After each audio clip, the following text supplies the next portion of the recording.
Hey, what's up guys? It's Rex. In this video, I wanted to go over my impressions of the ZX6R as a beginner bike. You know, a lot of people are going to say, having one of these is just, it's not a good bike for beginners, and sorry, I think they're wrong. Anyway, so let's get straight into the video.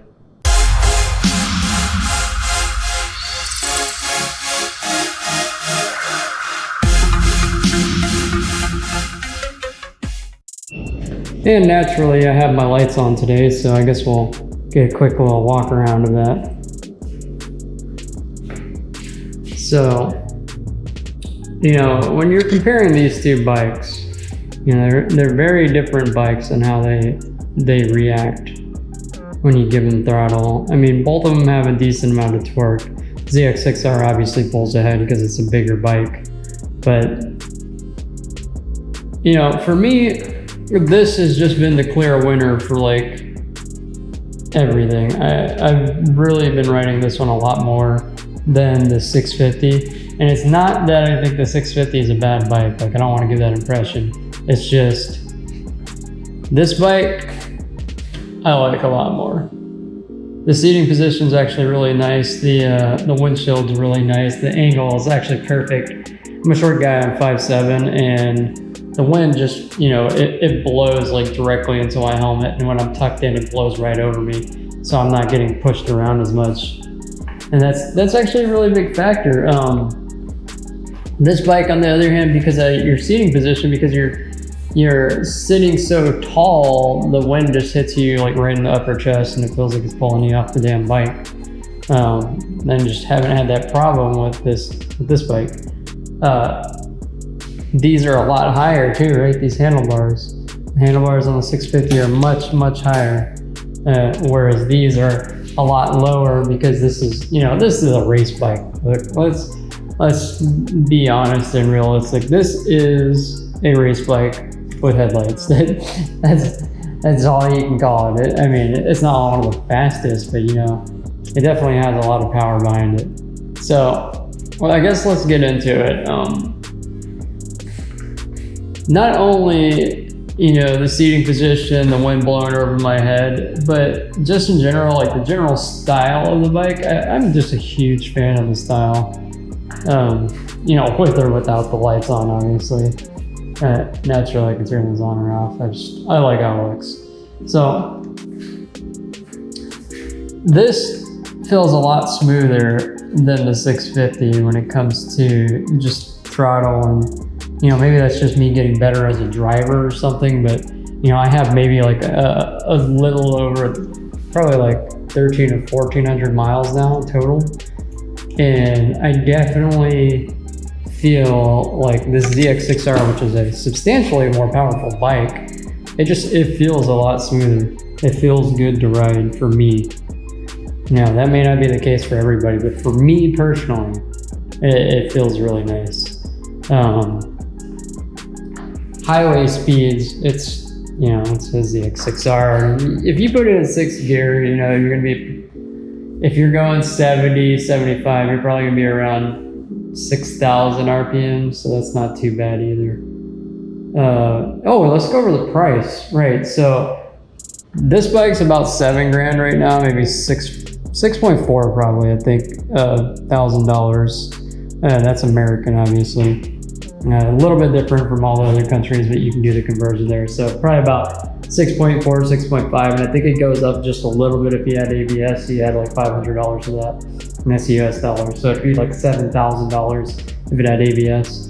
Now, this one, on the other hand, this is $10,000 flat. It's like $9,999. So, I mean, that may be a big deal for some people, and for other people it isn't. So for me personally, I thought this bike, extremely reasonable. I pay like $2,000 more and get like essentially double the bike that the 650 is. The gas tank on this one, I think, is the same size as this one. They're just shaped a little bit different. They're about the same to me. I like the dash on the 650 more, for sure. The dash on the 650 is just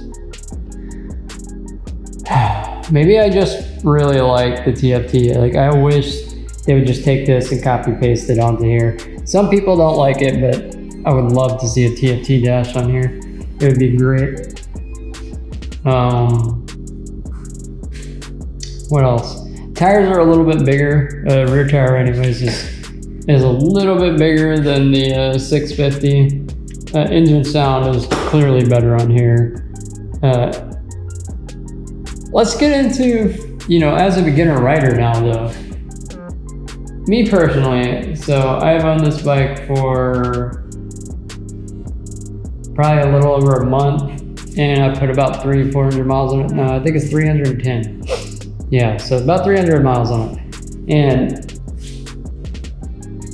it's been smooth. I mean, I haven't once felt like the bike was out of control, like it was too much for me. And a lot of the comments that I got from, you know, maybe videos, but not only just videos from, you know, people that heard that I bought this bike, a lot of the comments I heard was, oh, this is a terrible idea. It's gonna be too much for you. You're gonna get a lot of trouble. You know, you're gonna grab too much throttle and it's gonna make you do a backflip, and you're gonna grab too much front brake. You can do a front flip, and like, you know, you're gonna crash it immediately, and all these fucking stupid things. And let me tell you something, like seriously. Yes, can you get in trouble? On any motorcycle you can get in trouble. The 650 is not fucking, is in my opinion just as safe as the ZX6R. It really just depends on how you drive. If you're driving like a fucking jackass, it doesn't matter which one you're on, you're gonna deal with the consequences of it. Me personally though, I like how this bike feels. I like everything about it. It rides nice. I mean, they both do. Like, I can't like say that they're like one's a terrible bike and the other isn't. I like both of them. But you know, for a daily driver, I would still use this one for sure. This one just, it feels so much better. It rides so much better.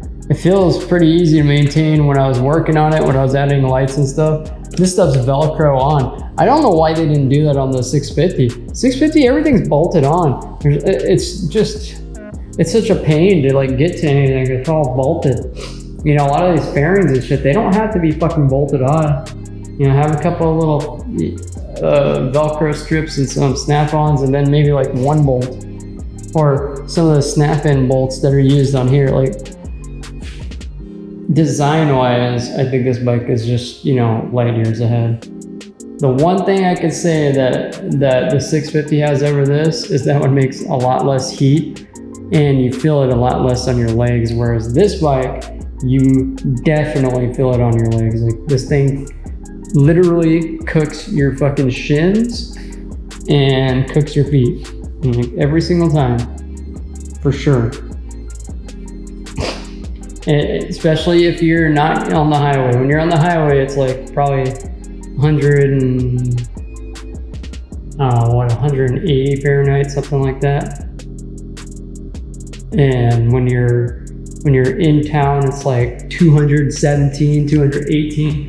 Super fucking hot, all right? Whereas this one's probably like 10 to 20 degrees less, and the radiator, I guess the way they design the bearings and all that, you're not constantly getting cooked by it, where this one just cooks you immediately. That's probably the only, like, and this isn't like a negative thing for me, right? Like, that's the only thing I can say that, you know, someone would probably have a problem with. But as a new rider, I don't see anything wrong with this bike. And I think this is a pretty good option. Yeah. Don't be a fucking idiot, basically. If you're gonna drive like an idiot, maybe stick to a slower bike, but this is a great bike. I love it. What do y'all think about this new decals? Got my YouTube logo as a decal now. Looks pretty good, doesn't it? Goes right on there. Hell yeah. Really quick, what did I add to the bike? All right, obviously we got the LEDs. We got 2 in the back. We got 1 down here. We got 2 on each side down here, and 1 on, 2 over here and 2 over there. And then on this side, we got 2 down there, and then 1 back here behind the swing arm, and that's it. So, and routing is pretty easy. You just gotta know where to run the wires, and it comes all the way up into the seat, and there's just a harness. There's a harness that goes in this side right here, comes in here, and then there's one on this side over here to grab all these lights over here. And it's pretty simple, you know, just don't put them anywhere like contacts with the fucking engine, obviously, because the engine's hot. But you'll melt the shit out of your LEDs. Other than that, install was literally just sticking them on. We got a Motodynamic fender eliminator kit and a Motodynamic sequential integrated tail light. It just changes the way the rear end looks. It tightens it up a lot, and I think it looks so much better. This is a different type of fender eliminator kit, but basically, if you were using the this type, you would have these ugly ass fucking turn signals. Instead, it's integrated into the light right here, so that's what I went with. I don't like what those look like personally. All right. What else? So we did the LEDs, we did that, the rear end there. And other than that, that's about it. Oh, I put a RAM mount for my phone, an X-Grip for GPS. This was a pain in the ass for this one. It's just the way the bike's designed makes it kind of a pain in the ass. But otherwise, it's pretty easy. Other than that, yeah, that's pretty much exactly what we did to the bike. I mean, I added some lights because I like how it looks, and you know, this will just show you. Like, tell me that doesn't look good, and I can change all the colors too. Watch, got all these different colors.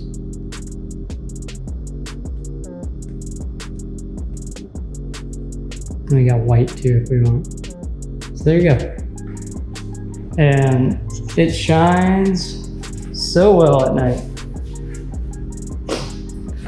Anyways, guys, so if anybody asks, you know, is a 600cc super sport bike a super sport? This is what this is. This is a super sport.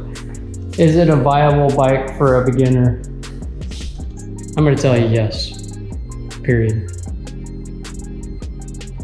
You need to pay attention to yourself. If you are prone to doing stupid things, then don't.